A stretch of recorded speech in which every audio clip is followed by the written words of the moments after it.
Greetings, everyone. Today on this podcast, we're with Professor Gil Anidjar. Once again, it is to introduce his course as part of SMR's Integrated Credit Program.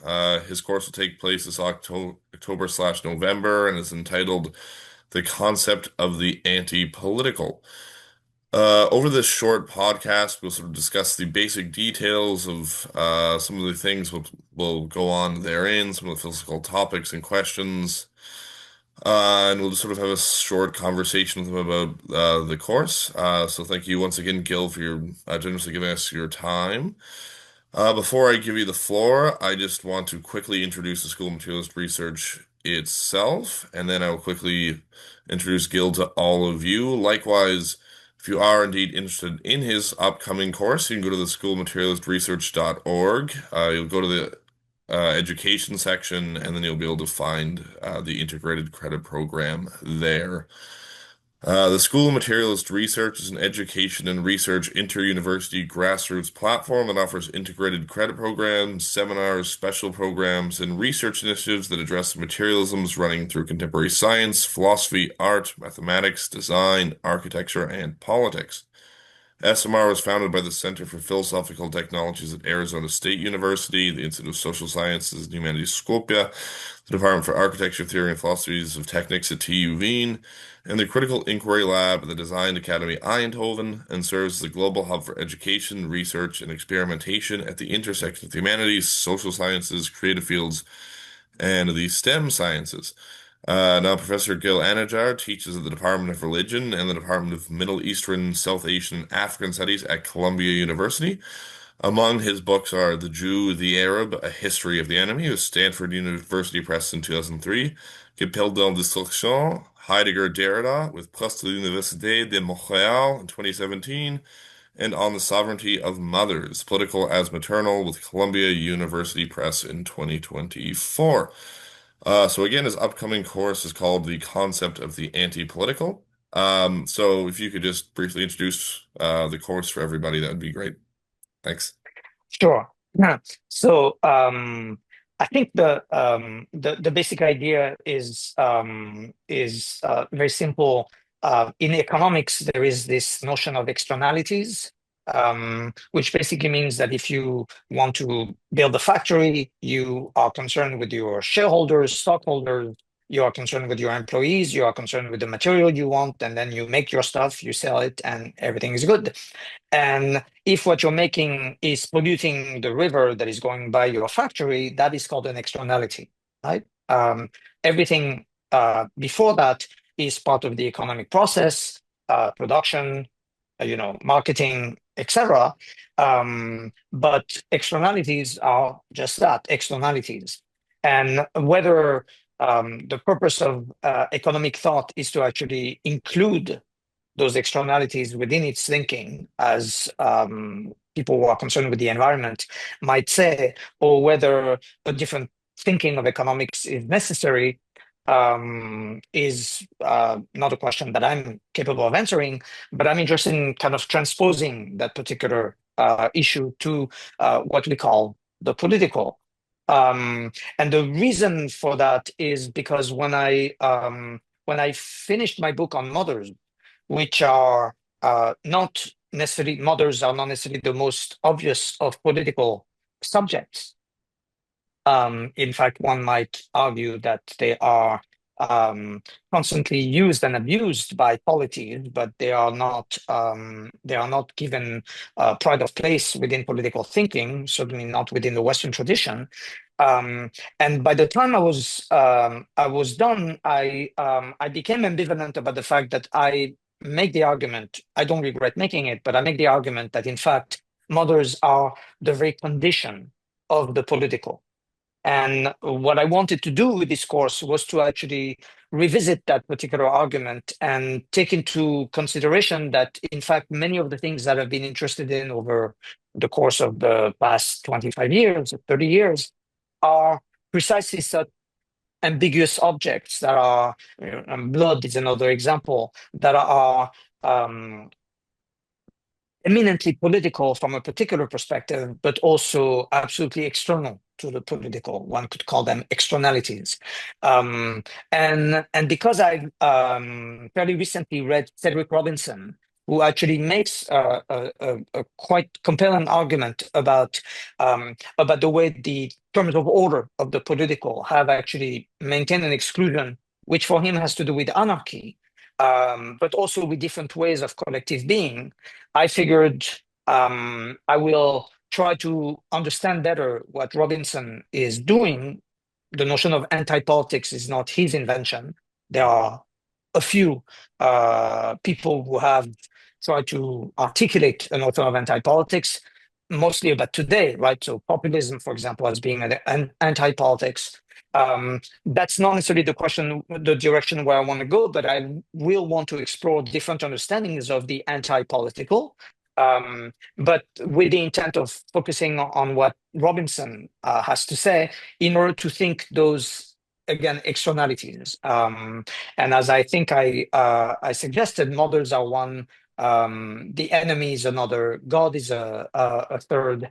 Um, and I think there are others, but we'll Yeah, see how the civil war, I conversation think. goes. Right, civil war. Right, right.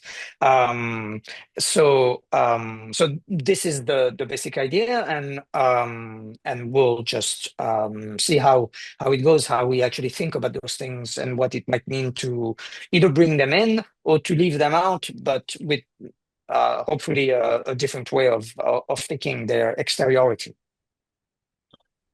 Right. Thank you so much for that response and that nice summary there. I will just sort of ask some quick follow-up questions. Nothing too in depth here, but one of these things you're talking about the anti-political sort of being, yeah, an externality outside of political as such. Sort of just some questions about that, maybe your current thinking on them in general or something. It's also, I think Robin says the political is contingent, the sort of thing. And then, but does this lead to a post-political or a sort of also a post-order or something of this sort of magnitude? So it's probably not fair to say that the question is about kind of policy implications, but I do think that that the containment of the political, as expensive as it might be, um, to particular collectives, to particular forms, right? And the concept of form is actually quite important. Because there's the form and the formless, right? And I'm not certainly not in a position to decide at this point whether we need to let go of thinking of the political as being grounded in a form. Um, I don't know. Perhaps from an anarchist perspective, maybe the formless is one way to go. And staying with Robinson, one might say, yes, we need to abolish the political precisely because it insists on giving form to collective existence. So that's one way to go, and the other would be to say maybe we need other forms, and maybe we need to we might keep the term politics, but I think otherwise the boundaries and again the form that it gives itself beyond the question of regimes. Anyway, I think we're too stuck on democracy being the the only way, particularly at the moment of its failures. And I certainly wouldn't want to say let's give it up, but it also constrains us in all kinds of ways, and perhaps we need more of an imagination. And that's, of course, again where Robinson to me is so very interesting. It's because the exercise of the imagination is I think necessary. I'm obviously not the first one to say this, yes, but I want to explore it in that particular way. All right. Thank you for that. Sort of correlatively, I don't know, let's say the anarchic as opposed to simply anarchy, maybe. Right. If it is to sort of express itself in some sort of articulable way, that's not also, I would say, caught in its historical syntax or something of this sort. Um, yeah, there's just imagination, but do you see any sort of concrete ways or modes in which this can be articulated or sort of channeled towards something, or is it sort of just this more sort of force below everything, or I mean, one way I would, again, just beginning to address this would be to say that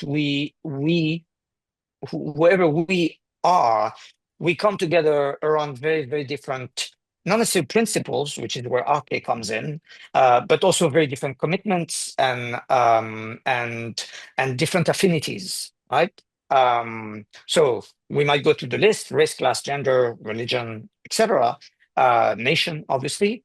But I'm actually just finishing writing something where I try to articulate something about to me an incredible moment in Gender Trouble, where Judith Butler speaks about the etc. Right, and the fact that any subject is basically a long list of attributes or whatever, but also an etc. And I'm fascinated by that etc. And what it might mean, precisely for something that would not be an arche, right? If only because it is plural, and also because it might be undefined, unknown, right? I may not know some of my etceteras, but that doesn't mean that I am not um, embodying them, living them, reproducing them, etc. So that's one of the, I don't know how concrete that is, but I'm infinitely puzzled by, in fact, what it might mean to think this concretely, because it's very concrete that we are all a bunch of etceteras. But what it might mean to live collectively as those etceteras, right? And not repress them, not put them on the back burner, not certainly not forget them, but live with them. yeah, yeah. Thank you for that answer. Another, what should I say here? Maybe just also a more practical question I wanted to ask. Just for the students who are listening or potential students, who would be listening that are also sort of interested in getting into your work. It's sort of varied largely too. If you wanted to maybe give some recommendations of where to start, or where, like read with Antipolitical. Obviously, you have your book on mothers that came out very recently, which I'm sure would also be a very good text to read. But Yeah, otherwise, I would highly, highly recommend Cedric Robinson, not Mhm. Black Marxism, which is a text of his that is very well known, but his first book, which is, at least my impression is that it is much lesser known, and it's called The Terms of Order. Mhm. And there's a whole lot of things in that book that are very pertinent to what I want to do, and I will want for us to actually read it together. So I'm not sure that we have requirements, but I would absolutely place this uh, in um, in our reading list. Um, Otherwise, actually, I would say anything that strikes the student's fancy, right? Whether we think of the separation of spheres, whether it's about law, whether it's about science, or whether it's about race, and what it means to actually start thinking both from those, again, externalities to the political, give or take whatever debate there might be around that. But also to in fact think of ways of bringing it in, and either exploding the frame again, or changing the form. All right, thanks for that. I think, I mean, we continue with the questions, or we could also wrap it up there. Or if there's anything you would like to add? It depends sort of how much time you have and how long you want to go. And No, I think that what I'm interested in, at some level, I have a sense because of the work that I've done over the years. yeah. I have a sense of what I think of as those externalities, but I'm also really interested in what in what students might think about what these might be, and what are the productive ways in which they might bring those into the conversation. So I'm interested in the enemy, I'm interested in blood, I'm interested in mothers. But again, I'm also interested in expanding the list, to kind of Mhm. think other things. So I guess I'm excited about having students who have some insights of their own into what it means to think the political and what it might mean to think otherwise. Um, I didn't mention because I take it as obvious, but maybe it's important to say. Obviously, the concept of the political is the book by Carl Schmitt, who is one of the obviously important figures about with regard to the substantivization of the term political. Right? It's not just an adjective; it's a noun, it's a concept. Um, and one of the things that I find curious is that although Schmidt is obviously very remembered for his contribution to thinking about the enemy, it's less noticed that in fact he was not interested in the concept of the enemy. He was interested in the concept of the political, and the enemy is kind of a means to think the political. So that sense of externality again is kind of quite crucial here. And so if people are not familiar with Carl Schmitt's little book, um, probably it's a good idea to have a look. Mhm. Which doesn't mean that we'll be constrained by what he has to say, but to recognize a certain depth, however scary it is to be indebted to a Nazi jurist, but this is a lot.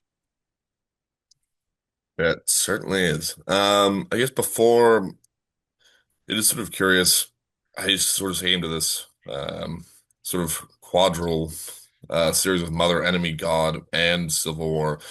If you just sort of obviously that's going to be a big part of what the course is, but if you just sort of in a very sort of I don't know quick manner sort of go over why these are important to you, maybe for your own theory and why they're important for the political and anti-political.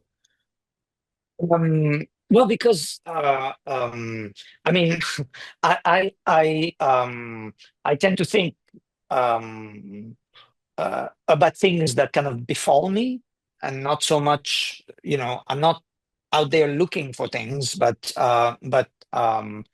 questions that emerge, um, and emerge through, small passages in the text, or through something that seems really important but hasn't gotten the attention that it seems to deserve.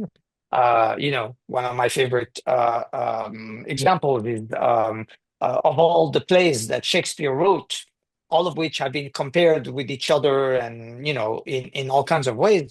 The two strangers or enemies in Venice, Shylock and Othello, have in fact very rarely been felt together. And though there might be good reasons for that, there are also terrible reasons because really there's something to think together about those two. And so this is the way things kind of happen to me. I just find something and I go like, oh, I'm gonna find like tons of books about this. And then I don't find the books. And so as Benjamin said it, it's a hard time when if you want to read a good book, you have to write it yourself. I don't know that I ever managed that, but at least I tried to write the book that I would have wanted to read. So those particular topics, the enemy, blood, a lot of them came to me from reading Derrida, obviously, who remains my teacher and an amazing source of inspiration. But then it takes me to places that I'm not sure Derrida would have liked me to go, but so Yeah. Um, yeah, those moments again outside of the political that seem quite crucial and yet don't gain the attention that they seem to deserve. Um, Perfect. Thank you for that. I think with that, we could probably wrap this up for now, if that is good with you. Great, All thank right. you. I Thank you. really Yeah. appreciate the questions Yeah. and yeah, and look forward to the class, obviously. Yeah. Thank you so much once again. All right.